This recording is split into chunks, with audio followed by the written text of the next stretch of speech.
Hey, my name is Abby Segal, and today I wanted to talk about Etched, which is the magic trick I created and had the opportunity to showcase on Penn and Teller Fool Us. The link to the performance is in the description below if you haven't seen it yet. Creating this trick for the show was a 3-year process, and I learned a lot from it. So I'm not going to be revealing the trick. I want to go over how I put it together, some of the mistakes I made along the way, and the lessons I got out of it.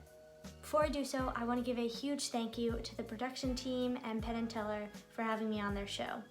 I've looked up to Penn and Teller ever since I first started magic as an 11-year-old, when I used to dress up in a top hat and try to do their routines.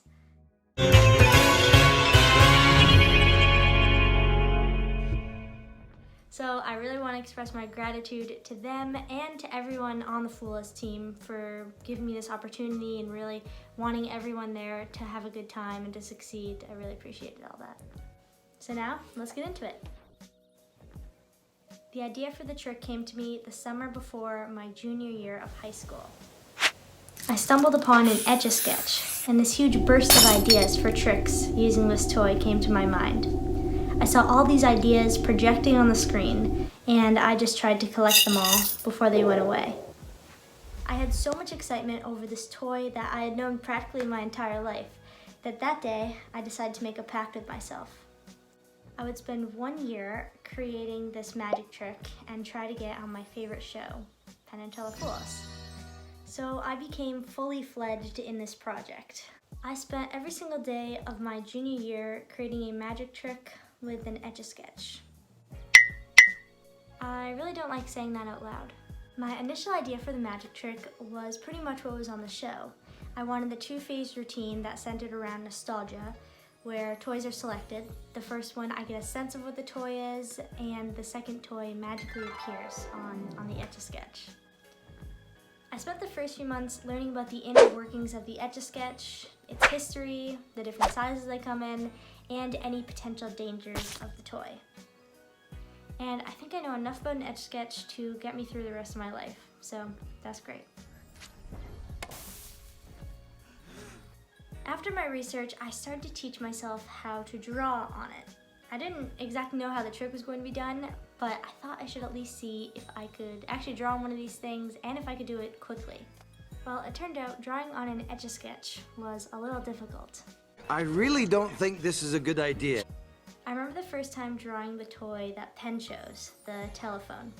It took me about 45 minutes to make and looked something like this. But I knew that if I really wanted to have these ideas come to life, it was going to take a little time, so I just started to practice drawing on an Etch-a-Sketch every single day. And day by day, I got a little faster, and the toys I was drawing on the Etch-a-Sketch were taking shape a little bit more, and I got that creepy drawing of the telephone that still haunts me at night, drawn in 45 seconds, looking a little more like this. So everything was coming along pretty well with the trick. I was rapidly drawing on an Etch-a-Sketch, I was drafting up the script, and creating prototypes for the toy deck of cards. There was just one part that was making this process a little bit difficult. Coming up with a way to do magic with an Etch-a-Sketch. I remember initially coming up with the most outrageous idea to accomplish the trick. My rule of thumb was that if it worked in my head, it could work in reality. I tested every method I could think of. It was one idea after the next. I was testing out different Etch-a-Sketches, adhesives, cutting instruments, tools. Each potential method I tested for the trick presented me with new obstacles and would usually result in a broken Etch-a-Sketch. I just never stopped experimenting in hopes that something would come to me and I could make the audition deadline. But the days kept passing and nothing was working. It felt impossible, and it wasn't fun anymore. It was like this job, and I was putting way too much pressure on myself when I really didn't have to do that. But one of these days, I came up with a method for the trick. There was no aha moment because there were just so many of those false ones along the way of creating the trick, and the solution was really a matter of going back to some of my original ideas and realizing that simplicity is often the way to go. And I was in such a rush to make the deadline, so I put together the script, the cards, the etch sketch art, all that practice together, and shot an audition tape exactly a year from drawing this dude.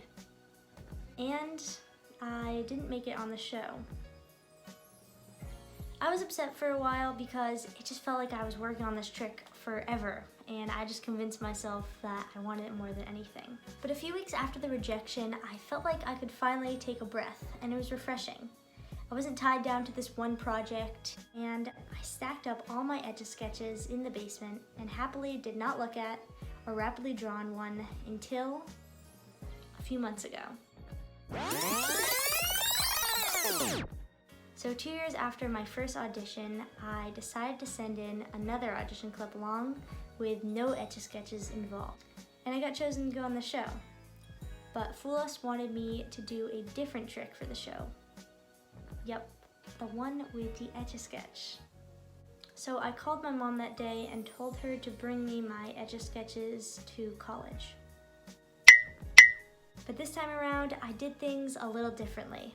First, I didn't force myself to go from one idea to the next. I let ideas settle in, change, and develop. Before moving on to a new idea for the script or a certain action, I made sure to really stop and reflect on what I was doing and how that might add to the performance. I found that when I would come back to an idea, I could better see if it fit in with what I was trying to convey. Next, I didn't rush. I gave myself a schedule that spread out rehearsal times, creating the new props, taking calls, reworking the script, and of course, rapid Etch-a-Sketch drawing. I had practical deadlines so that I didn't have to scramble at the last minute. First we'll make snow angels for 2 hours, and then we'll go ice skating, and then we'll eat a whole roll of Toll House cookie dough as fast as we can, and then, to finish, we'll snuggle. The most beneficial change I made when preparing was that I talked to people, and I didn't hide the fact that I was working on it. I rehearsed in front of people I trusted and collaborated with mentors, friends, and family to gain new insight and advice. Having people to bounce ideas off of and gaining new perspectives really helped me direct my goals and made the process more fun. And finally, I did not let things slide. When creating the trick, I was quick to let a lot of original ideas and wants for the project go for the sake of making the deadline. So this time I really wanted to incorporate the elements that I had wanted to include all along and include new things that I had learned along the way. I think I will always be on the search for a perfect process to creating, and we're all always learning, but I just wanted to share sort of the details and the process that went through creating something like a magic trick. So maybe you're like Penn and Teller and you know how the trick works. But in any event, I think what I did differently the second time around really allowed me to be more prepared and relaxed. When I got to Las Vegas, I was just so excited to jump on stage and take in the moment. So with that said, thank you all for the support. Thank you for watching this video and the performance video. Like I said, I'll leave that in the link below. So take care and I'll see you soon.